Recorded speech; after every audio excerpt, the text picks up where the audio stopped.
참 아름다워라. 주님의 세계는 저 산에 부는 바람과 잔잔한 시냇물 소리 가운데 주 음성 들리니 주 하나님의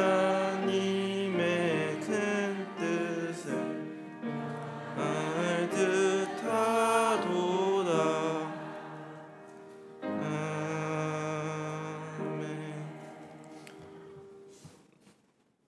네, 성도님들 오늘 기분이 어떠신가요? 다들 행복해 보이시네요. 저도 오늘 갑자기 수업이 취소돼가지고 하루 종일 쉬었습니다. 그래서 너무 행복해가지고 그래서 말씀드렸고 큰 뜻은 없습니다. 그러면 이제 382장 드리고 다음 이후의 시간 갖도록 하겠습니다. 382장입니다.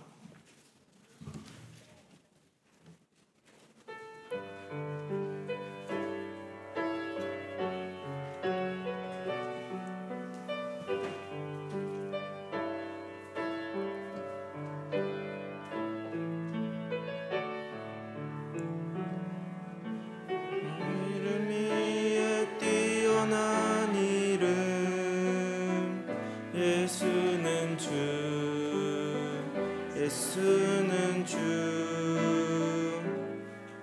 모두 무릎 꿇고 경배를 드리세. 예수는 만유의 주님. 예수는 주. 예수는 주. 온천함한 무릎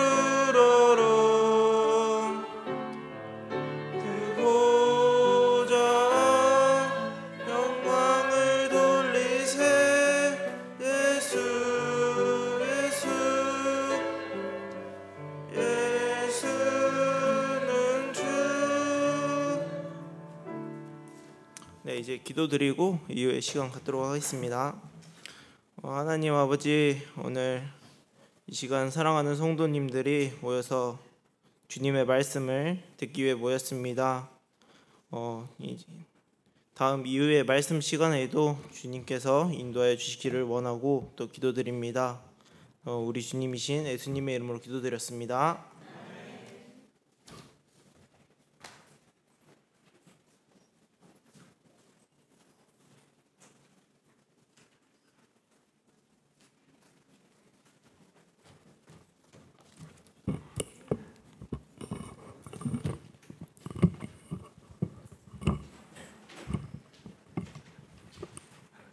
안녕하십니까? 네. 와, 무슨 말씀을 드릴까? 처음에 시작을 어떻게 할까 고민했는데 진짜 아무 생각도 안 나네요. 기분이 어떠세요? 네? 반가우세요? 반가우시죠? 네. 막 손도 흔들어 주시네. 네, 감사합니다. 저만 빼고 다 좀 평안해 보이십니다. 네.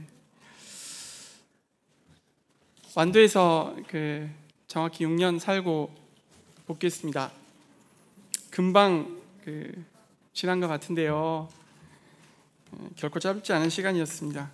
이 거주지를 옮긴다는 것이 얼마나 큰 일인가, 개인의 역사에 큰 일인가를 몸소 체험하는 그런 시간이었습니다. 변함없이 하나님께서 함께 해주셔가지고 모든 시간이 너무 행복했고 좋았습니다. 인사가 좀 늦었는데 성도님들 잘 지내셨습니까?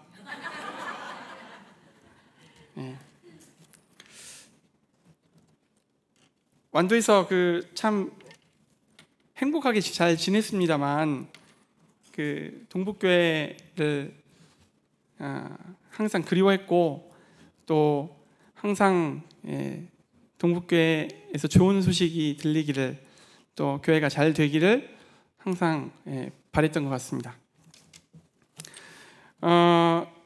그 바쁘시죠? 개인의 삶과 또 나의 어떤 그 마음을 돌보기에도 벅찬 그런 상황 속에서 저희 가족들이 그 교회에 잘 적응할 수 있도록 이렇게 힘써 주시고 또 마음 써 주신 은혜에 감사를 드립니다. 감사합니다. 저희가 잘 적응하고 있는 것 같죠? 네, 잘 적응하고 있습니다. 마태복음 9장 말씀 함께 보겠습니다.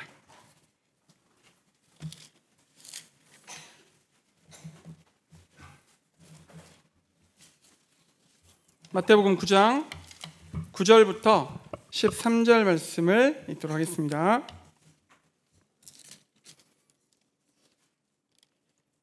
네, 교독하겠습니다. 마태복음 9장 9절로 13절. 예수께서 그곳을 떠나 지나가시다가 마태라 하는 사람이 세관에 앉아 있는 것을 보시고 이르시되 나를 따르라 하시니 일어나 따르니라.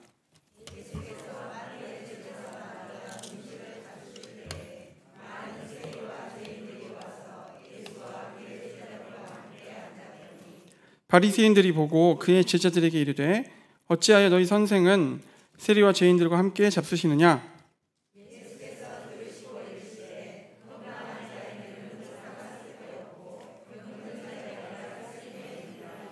너희는 가서 내가 긍휼을 원하고 제사를 원하지 아니하노라 하신 뜻이 무엇인지 배우라. 같이 읽겠습니다. 시작. 나는 의인을 부르러 온 것이 아니요 죄인을 부르러 왔노라 하시니라. 예, 나는 의인을 부르러 온 것이 아니요 죄인을 부르러 왔노라. 예, 얼마나 그 은혜로운 말씀입니까? 오늘은 제가 이제 굳이 주제를 정해 보자면 내 삶에 복음의 은혜가 흐르려면 이라는 주제로 말씀을 전하겠습니다. 부제, 주님은 죄인을 부르시고 만나주십니다.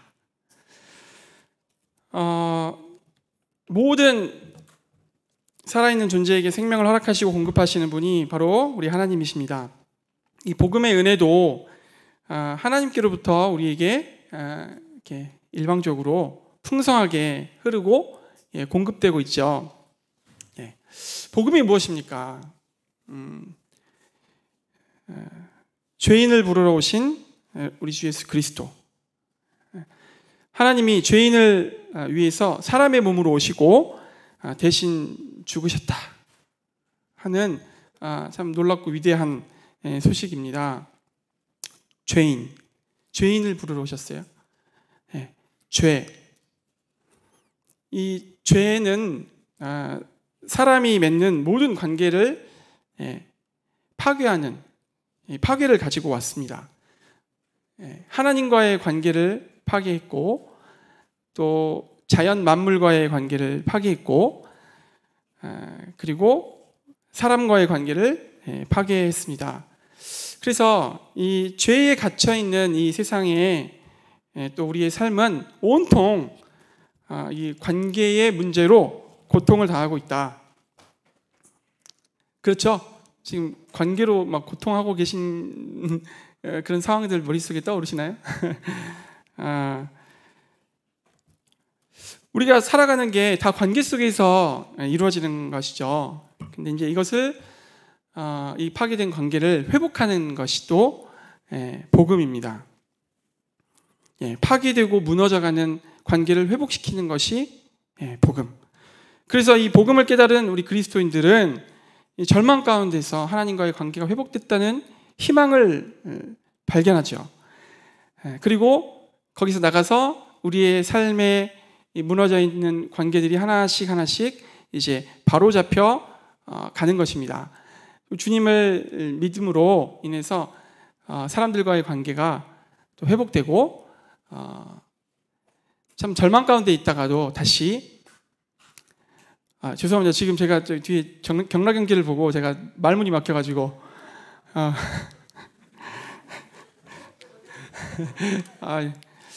죄송합니다. 그래서 이 복음은 하나님과의 관계 회복이고 또 사람과의 관계 회복을 가져온다. 이 복음이 담긴 은혜가 얼마나 크고 귀합니까? 그렇죠? 우리 하나님은 사랑의 본체이신 하나님이시다. 그분의 그 풍성한 이 사랑의 수원지에서 그 하나님의 넘치는 은혜가 흐르고 있습니다. 무한한 은혜입니다. 결코 마르지 않는 풍성한 은혜가 지금 이 순간에도 우리에게 흐르고 있습니다. 우리 성도님들 그 은혜를 누리고 계십니까? 질문하는 거 별로 안 좋아하시죠? 그 은혜를 많이 누리고 계십니까? 그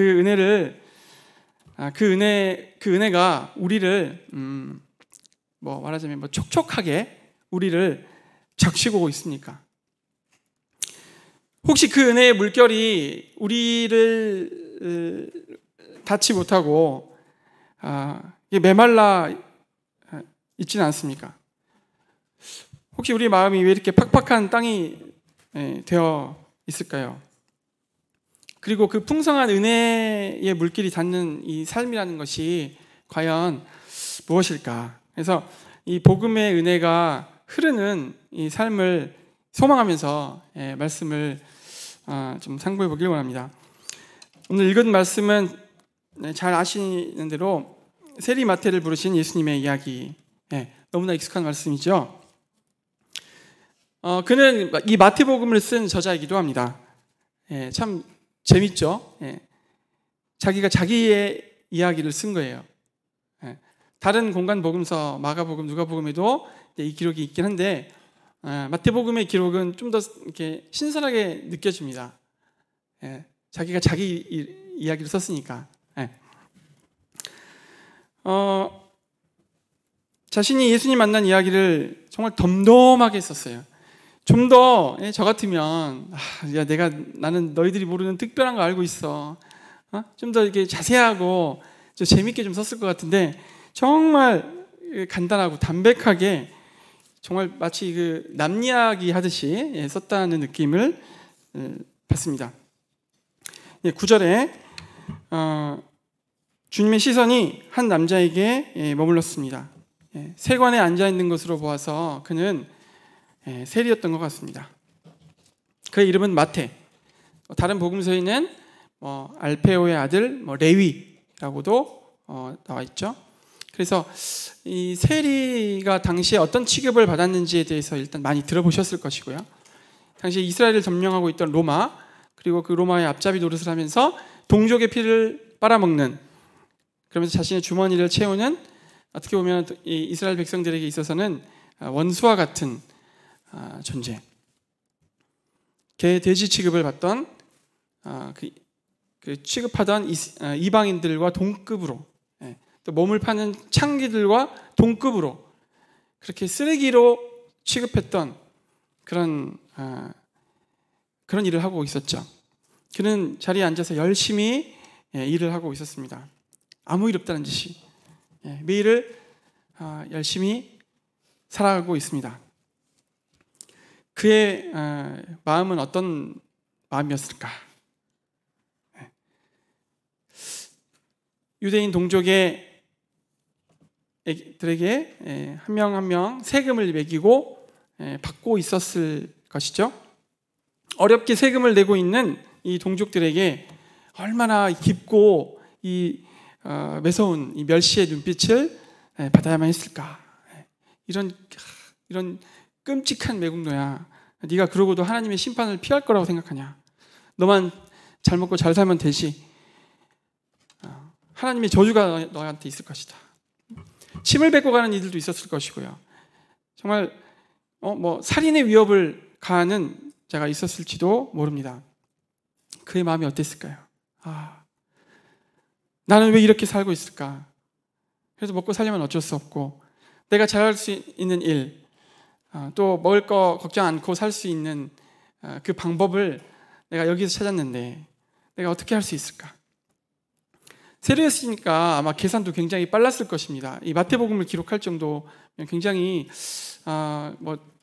범상치 않은 사람이었을 거라는 생각을 해보죠. 그래서 눈 딱 감고 양심 좀 외면하면서 어쩔 수 없지 하면서 살았을지도 모릅니다. 나 아니면 어떻게 누가 이 일을 하겠어? 나도 나라고 이렇게 살고 싶은 줄 알아? 나도 우리 동족을 위해서 노력하는 건데, 나도 열심히 일하고 하나님 앞에서 최선을 다하고 살고 있는데, 이런 생각을 했을지도 모르겠습니다. 어쨌든 그가 매일 마주하는 그 자신의 마음은 나는 왜 이 로마를 내 주인 삼아서 살게 되었을까? 나는 왜 이 로마의 하수인 종노릇을 하게 되었을까? 우리나라가 강한 나라였다면, 우리 왕이 우리를 잘 다스려줬더라면, 이런 아주 복잡하고 참 아픈 마음을 참 부여잡고 하루하루 버티고 있었을 것입니다. 어쩌면 이 같은 유대인들에게 욕을 진탕 한 바가지 듣고요, 너무 지치고 고갈된 상태, 내가 이걸 왜 하고 있나, 요즘 말로 현타가 왔다 그러죠. 이걸 때려치워야 하다. 내가 개 돼지 취급받지 않고 사람답게 참되고 의롭게 다른 사람들처럼 살고 싶은 이런 마음이 그의 마음 가운데 아주 가득했을 거라고 생각합니다. 아마 바로 그때 우리 주님의 음성이 그에게 들려왔을 것이라 생각합니다. 나를 따르라. 그랬을 때 나를 따르라 하시니 일어나 따르더라. 어쩜 이렇게 극적인 장면을요. 너무 극적인 장면이잖아요. 어떻게 이렇게 덤덤하게 서술할 수 있어요? 마치 당연히 그럴 수밖에 없었다는 식으로 너무 덤덤하게 이렇게 이야기를 하고 있습니다.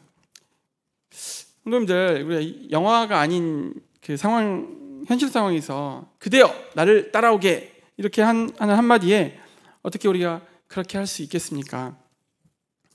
누가복음에서는 모든 것을 버리고 일어나 따르니라 이렇게 얘기합니다. 마태는 무엇을 보았을까? 어떤 음성을 들은 것일까?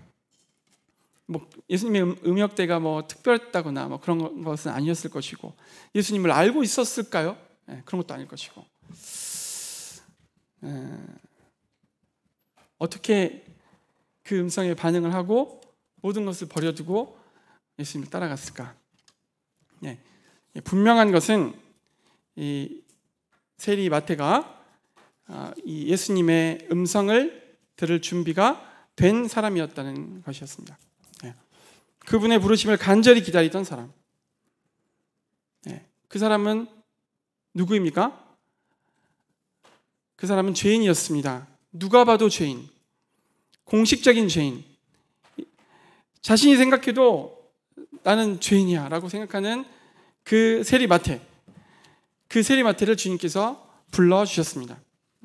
주님은 의인을 부르러 오신 것이 아니라 죄인을 부르러 오셨기 때문에,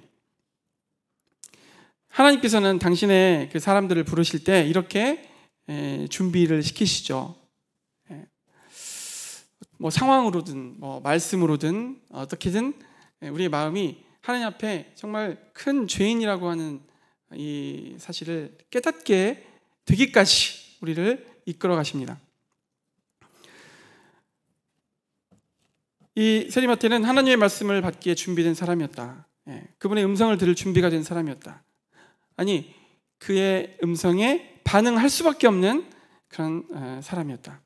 내가 죄인이라는 사실로 인해서 괴로운 사람, 아무리 잘 살아보려고 해도 이 고장난 인생을 어떻게 할 수 없는, 개선의 여지가 없고 소망이 보이지 않는 이 비참한 현실 앞에 마주한 이 세리마태, 누군가의 도움이 아니면 결코 그곳에서 벗어날 수 없다고 하는, 내가 얼마나 큰 죄인인가 하는 이 사실을 깨달은 그 사람, 그때 바로 우리 주님께서 그를 만나 주셨습니다.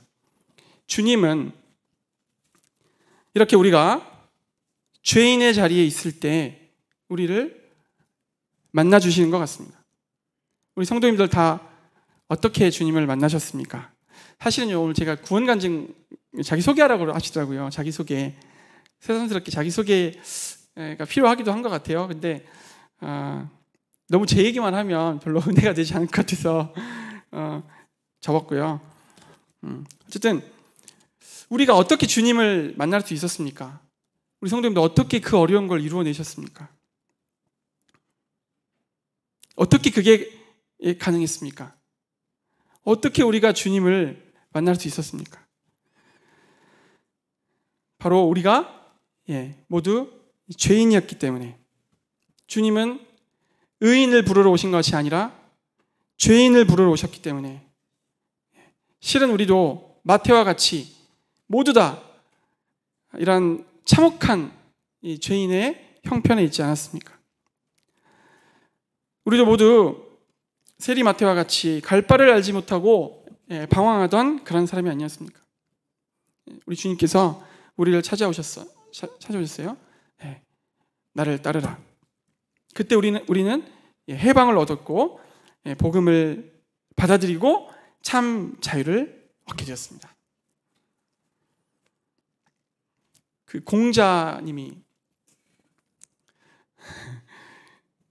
뭐 그런 얘기를 하셨죠. 아침에 진리를 깨닫고 저녁에 죽어도 좋다. 그 말이 정말 공감이 됐어요. 성도님도 안 그러셨어요? 혹시 그런 생각 해보신 적 없으십니까? 내가 살면서 깨달아야 할 가장 중요한 것을 깨달았구나. 이제 좀 죽어도 되겠구나. 이런 생각을 해본 적이 있습니다. 그렇게 고백할 만큼 하나님의 큰 은혜를 입었다는 것이죠. 우리 성도님들께서도 우리 자신이 하나님 앞에 정말 큰 죄인이다, 죄인임을 고백하고 예수님을 영접했을 때 예수님을 참되게 만나셨고 그때 얼마나 행복하셨습니까? 구원자이신 우리 주님, 진리 되신 우리 주 예수 그리스도를 만난 이 레위 마태, 세리 마태는 얼마나 또 행복했을까요? 자신이 죄인임을 깨달은 이 마태에게 예수님의 은혜가 풍성하게 넘쳤습니다. 그래서 10절에서 마태는 식사 자리를 마련하죠. 누가복음에는 그가 예수를 위하여 자기 집에서 큰 잔치를 열었다 이렇게 나옵니다. 누구를 불렀겠어요? 뭐 유유상종, 같이 일하는 동료들 불렀겠죠. 어떤 분들이에요? 다 세리들, 다 지탄받고 다 그 안에서만 어울려. 그 밖으로 나가서는 어울릴 수 없는 그런 사람들. 또 죄인이라고 표현되어 있는데 모르겠어요. 딱 명백히 죄인이라고 했을 때 글쎄요. 뭔가 흠결이 있고 누가 봐도 또 뭐 병이 들었다거나 병자나 글쎄요. 누구를 초대했을까요? 아무튼 그런 사람들을 초대했다는 것이죠. 그리고 또 예수님과 먼저 부름받았던 제자들을 초대했습니다. 11절에 보시면 바리새인이 등장하는데요. 이 예수님을 대적하던 바리새인들이 이 예수님의 행적을 따라서 저 사람이 뭘 하나 보자 하고 또 뭘 책 잡을 것을 찾아서 함께 했던 것 같습니다. 이 바리새인들 어떤 사람입니까? 그곳에 모여 있는 이 세리들과 이 죄인들과는 극명하게 대조되는 분들이죠. 아주 고상하게 행동하고요. 아주 멋진 그 옷을 입고 그렇죠? 그런 그 분위기를 막 풍기면서 우리는 너희들보다 거룩해. 스스로 의롭다고 생각하는 자들이라고 누가복음 18장에 나오죠. 스스로 의롭다고 생각하는 자들. 저는 이분들에게는 그런데 너무나 거룩해 보이는데 그분들에게는 우리 주님의 은혜가 흘러갈 그 여백이 보이지 않았습니다. 복음의 은혜가 흐를 수 없는 딱딱하고 아주 메마른 이 율법주의에 사로잡혀 있는 이들의 반응을 우리는 읽습니다. 어찌하여 너희 선생님은 세리와 죄인들과 함께 먹는가? 얼마나 삐딱한가요? 얼마나 마음이, 이 식사를 함께 한다는 게 뭐 오늘날에도 그렇습니다만 당시에는 이 상대를 인정하고 공동체 일원으로 이렇게 인정하고 받아들이고 연합한다는 의미였기 때문에 이 한 끼 그냥 같이 먹는 가볍게 이게 아니라 우리는 같은 사람이다. 우리는 같은 부류의 동료다. 이런 의미잖아요. 그런데 이 세리가 그 바리새인들이 봤을 때 예수님이 하나님의 아들이라고 하고 하늘에서 왔다고 하면서 그 세리들과 함께하고 있으니 보아하니 너희 선생님은 스스로 거룩하고 고상한 척 하면서 이 죄인들하고 함께 어울리는구나. 너희 선생님은 그런 기본적인 것도 알지 못하는 그런 사람 내지는 죄인이라는 사실을 그동안 숨겨왔었던, 그러나 지금 이렇게 증명하고 있는 그런 저들과 똑같은 죄인에 불과하구나 하고 비방을 하는 거예요. 이들 지금 예수님 따른 지 얼마 되지 않았습니다. 그 연약한 이 제자들의 마음을 뒤흔들고 있습니다. 우리는 지금 복음의 은혜가 흐르지 않는 이 장면을 보고 있는 거예요. 복음의 은혜가 흐를 수 없는 이들의 그 마음과 그것이 가져오는 모습들에 우리가 좀 주목을 해보면 그들의 마음이 뭐예요? 나는 의롭다. 나는 저 사람들보다 의롭다. 나는 저 사람보다 괜찮다. 그거죠 그 결과 어찌하여 세리와 죄인들과 함께 먹느냐 하고 따지고 비판하고 정죄하고 있습니다. 이 복음의 은혜가 흐르지 않으면 먼저 이 복의 근원이신 예수님을 부정하고 의심하겠죠. 그리고 다음으로 자신이 더 의롭다고 하는 것을 증명하고 싶어 하죠. 시비를 겁니다. 갈등을 조장하고 자신을 변호하고 옹호하면서 상대방을 누르고 싶은 거예요. 죄가 우리 관계의 파괴를 가져왔다고 했잖아요. 관계의 문제가 발생할 수밖에 없습니다. 복음이 흐르지 않으면, 복음의 이 은혜가 흐르지 않으면 고통 가운데 우리가 머물러 있거나 더 깊은 고통으로 나아갈 수밖에 없다.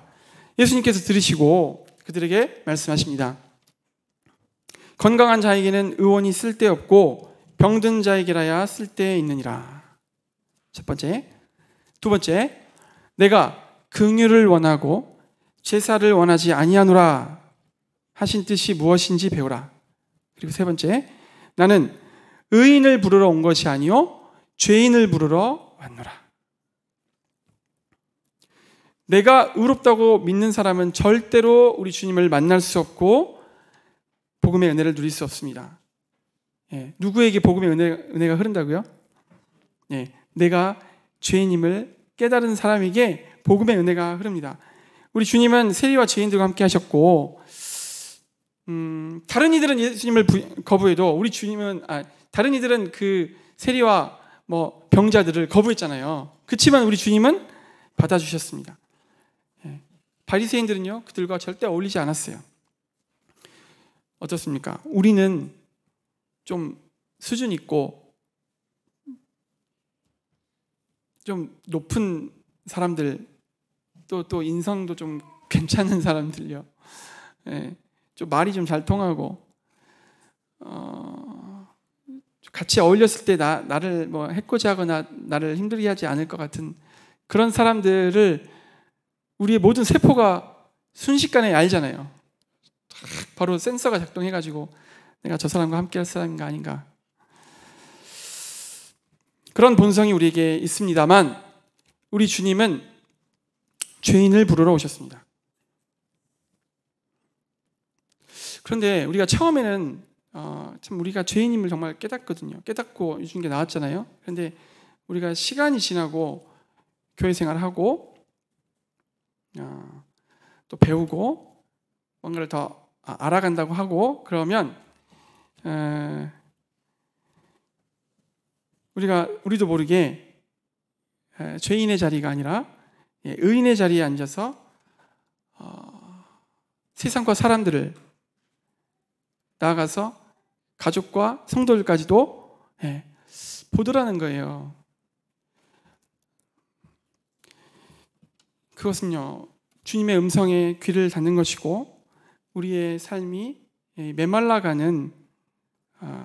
메말라져 있구나, 그런 상황이라는 거. 죄인을 부르러 오셨던 우리 주님께서 지금도 죄인의 자리에 있는 우리들을 부르신다. 우리 성도님들께서는 자신의 신분을 어떻게 정의하십니까? 나는 의인이다. 우리 이렇게 막 선포하잖아요. 나는 의인이야. 내 죄가 다 용서됐으니 나는 의인이야. 나는 하나님의 자녀야. 100% 맞는 말씀이죠. 그죠? 100% 맞는 말씀입니다. 나는 의인이야. 성도 하나님의 자녀가 되었어. 그런데 내가 의인이 되었고 하나님의 자녀가 된 것이 우리가 뭘 잘해가지고 자격이 있어서 이게 아닌 걸 우리가 알잖아요. 우리는요, 사실 모두 용서받은 죄인이죠. 용서받은 죄인. 우리를 위해 죽었다가 다시 사신 자를 힘입어서 의롭다 함을 얻은 칭의, 의롭다 함을 얻은 것이죠. 예수님을 믿음으로 우리의 신분상 의롭다 함을 얻은 자가 되었다.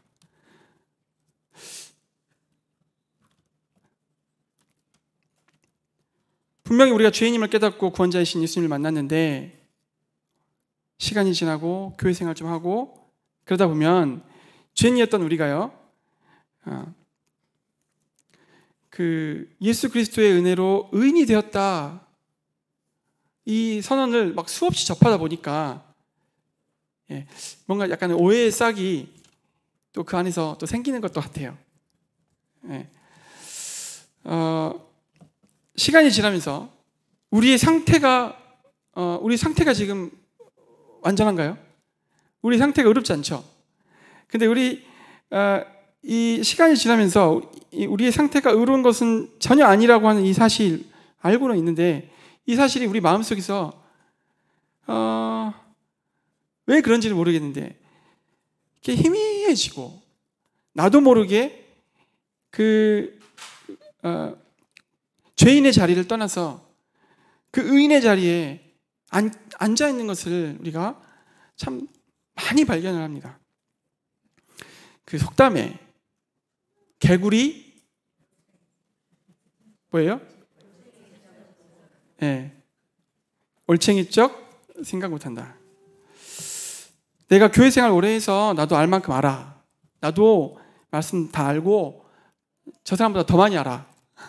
내가 과거에 어떻게 우리 주님을 또 교회를 섬겼는데 하면서 과거에 사로잡혀 있는 생각. 내가 일꾼인데, 내가 이래봬도 일꾼인데, 내가 어디 섬기고 있는데, 이런 마음들이 어느 특정한 누구에게만 생기는 게 아니에요. 선생님도 안 그렇습니까?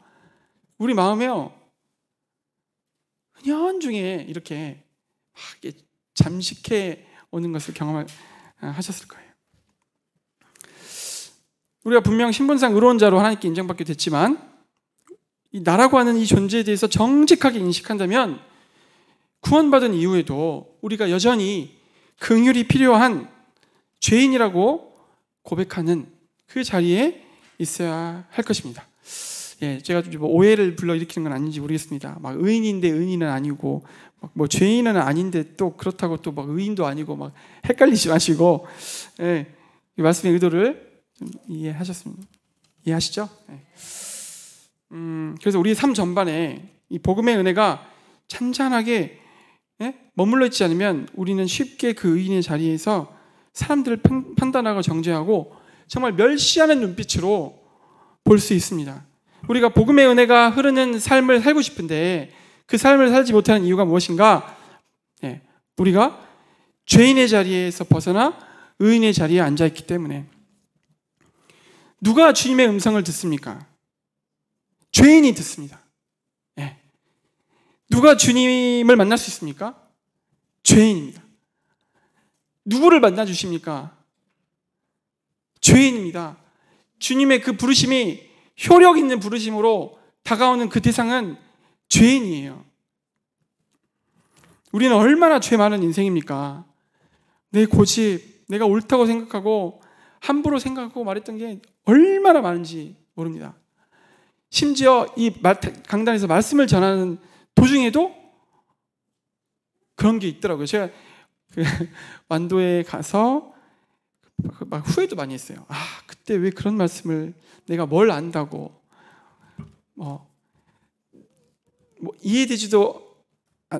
이해하지도 못하고 왜 그렇게 말했을까? 그렇게 저랬을까?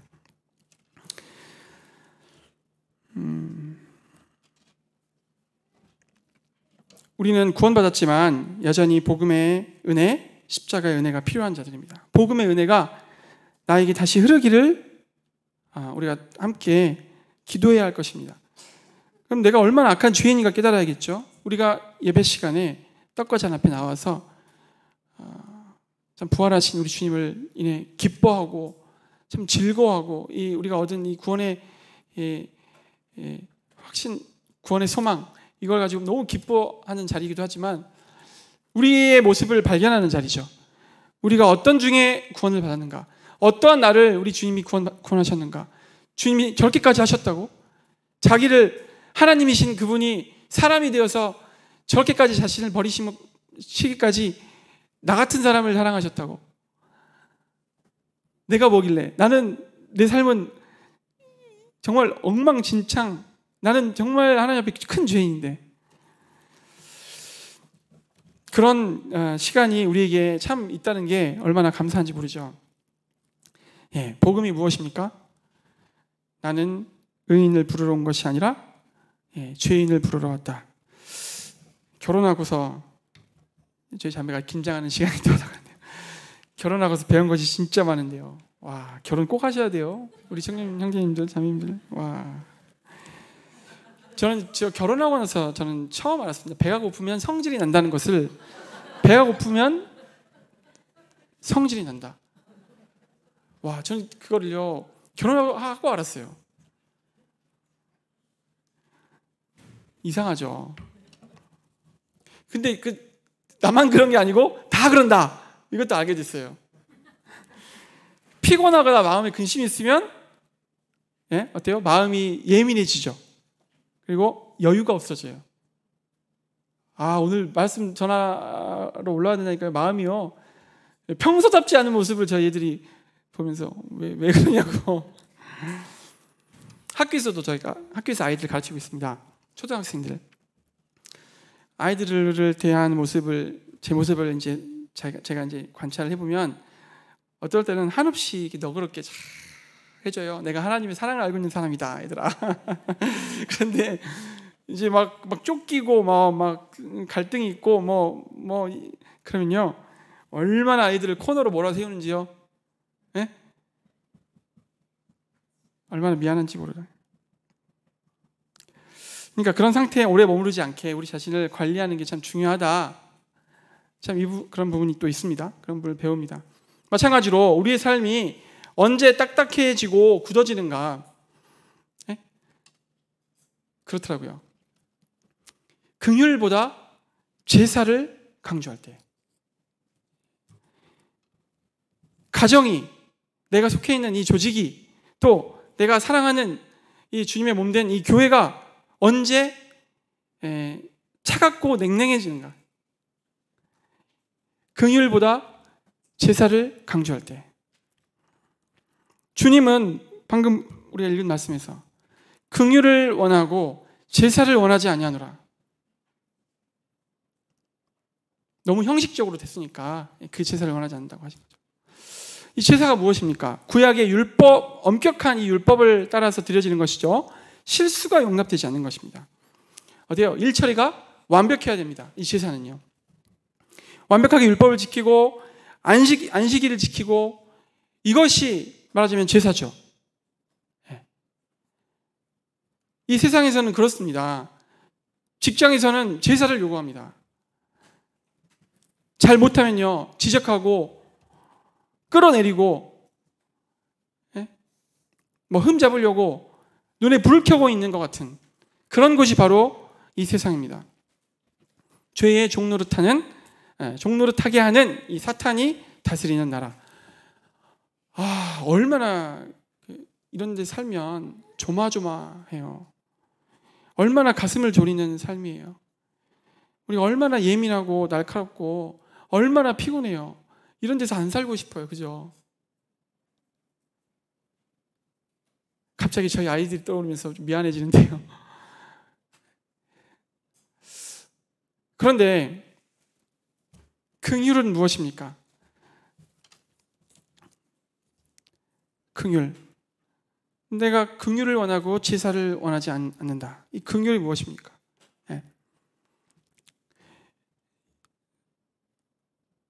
용서.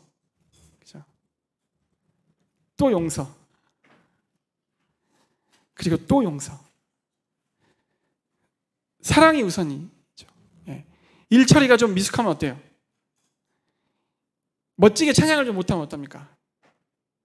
뭐가 좀 여기 묻어있으면 좀 어떡고? 오늘 말씀이 진짜 엉망이다. 못 듣겠다. 그러면 좀 어떻습니까? 실수를 했어도 괜찮아. 실망하지 마. 괜찮아. 잘할 수 있어. 괜찮아.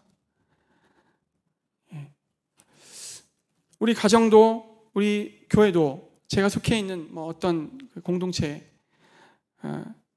이 제사보다 긍휼의 강점을 지닌 이런 참 곳이 되었으면 참 좋겠습니다.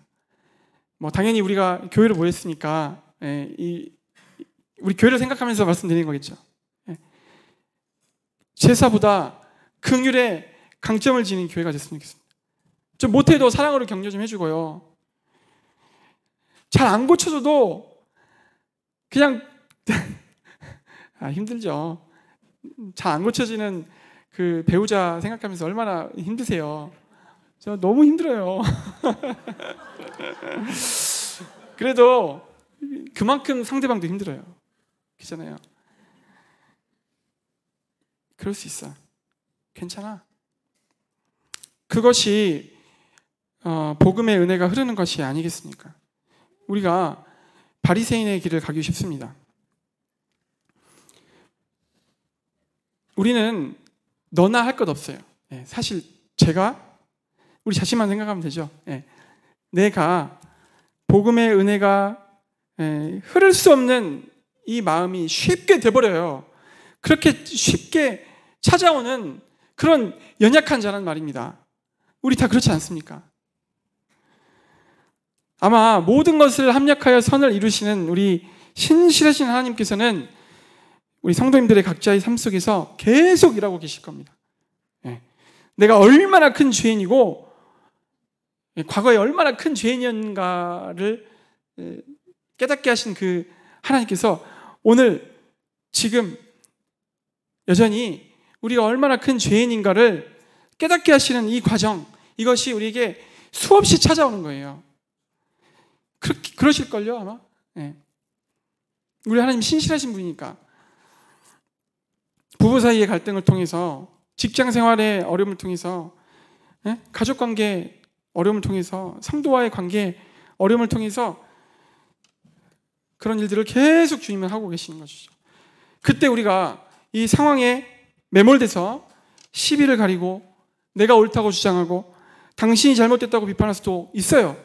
그럴 수 있습니다. 그럴 수 있죠. 그럴 수 있습니다.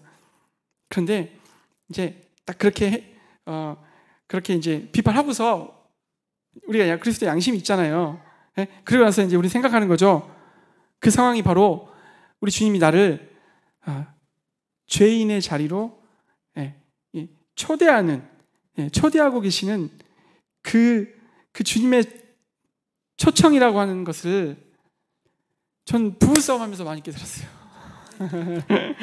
저희 만만한 게 저희 자매라서 네, 그렇습니다. 다시 우리 자신의 죄인됨을 바로 보라고 하는 우리 주님의 명령을 깨닫습니다. 그래서 우리가 일상에서 만나는 여러 가지 어려움 속에서 여전히 복음이 필요합니다. 복음은 모든 믿는 자에게 구원을 주시는 하나님의 능력, 모든 믿는 자라고 했을 때 구원받기 전 불신자에게도 해당하지만 구원을 받은 이후에 우리 성도들에게도 복음은 여전히 복음이다. 그래서 복음이면 충분하다 이런 프레이즈 이야기하는 거 들어보셨죠? 복음이면 충분하다. 예. 일상에서 만나는 그 여러 가지 어려운 갈등 상황 속에서 우리는 복음을 그래서 붙들어야 합니다. 이 복음은 내가 의인을 부르러 온 것이 아니요 죄인을 부르러 오셨다 하는 복된 소식이기 때문에 오 주님, 제 모습은 여전히 이렇습니다. 주님, 저에게 복음이 필요합니다. 당신의 이 복음의 은혜가 저에게 여전히 필요한 존재입니다. 누가복음 18장의 그 바리새인과 세리의 비유 잘 아시죠? 자기를 의롭다고 믿는 바리새인 이렇게 표현합니다. 복음의 은혜가 전혀 닿을 수 없는 그런 마음이죠. 그런 마음은 자연스럽게 갈등, 분열, 판단, 정죄, 비판 뒤범벅돼 가지고요. 하나님과의 관계가 일단 어긋나 있죠. 사람들과의 관계는 두말할 것도 없고. 세리는 어떻습니까? 하나님이여 나를 불쌍히 여기소서. 나는 죄인이로소이다. 결과는 이 사람이 이 세리가 의롭다 하심을 받고 집으로 갔다. 해피엔딩입니다. 이것이 바로 우리가 하나님께 의롭다 인정받는 길이다. 하나님께서 원하시는 길이다. 우리가 머물기를 원하는 그 자리는 바로 이런 자리다. 복음이 강력하게 임하는 그 자리, 그곳에는 강력한 회개가 일어나죠. 복음이 강력하게 임하는 순간은 회개가 일어난다는 것은 뭐예요? 우리의 그 진정한 그 모습을 정직하게 보게 된다는 것이죠. 그죠? 복음이 강력하게 임하면 우리가 다른 사람들을 판단하고 정죄할 겨를이 사실은 없는 거죠. 막 끝없이 저 사람이 잘못됐어. 저희 아내 진짜 원망 많이 했어요. 저 사람이 잘못했어. 그래, 저 사람이 진짜 잘못한 거야. 이거는 타협의 여지가 없어. 근데 이걸 가지고 복음으로 나아가면, 그래서 주님 앞에 나아가면 복음의 은혜가 저의 마음을 적시우면 그 화살이요 다시 저에게 돌아옵니다. 이건 지금 제 자매가 콧방귀 끼고 있을지도 모르는데 어쨌든요 저에게 돌아와요. 우리 주님은 죄인을 찾아오셨습니다. 그리고 지금도 여전히 죄인을 찾으신다. 자신이 죄인임을 깨닫는 그 순간에 우리 주님은 함께 하신다. 그 순간이 바로 우리가 주님을 만나는 순간이다. 왜? 주님은 의인을 부르러 온 것이 아니고 죄인을 부르러 오셨기 때문에 우리가 바리새인이 아니라 이 죄 많은 세리처럼 주님께 나아가면 좋겠습니다. 50데나리온 빚진 자가 아니라 500데나리온 빚진 사람으로 주님 앞에 나오길 바랍니다.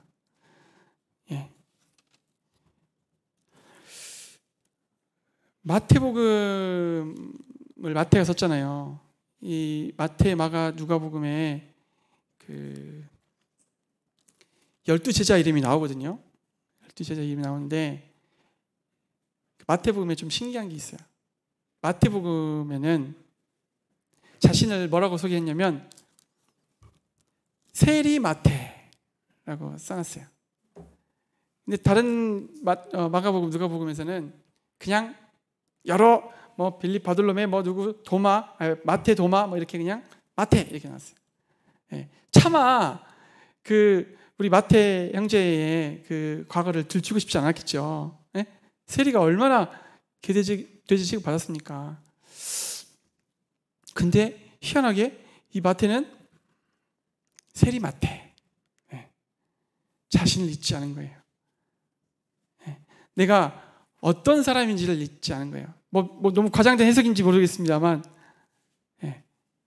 잊고 싶지 않은 거예요. 내가 죄인이라는 걸 잊고 싶지 않은 거예요.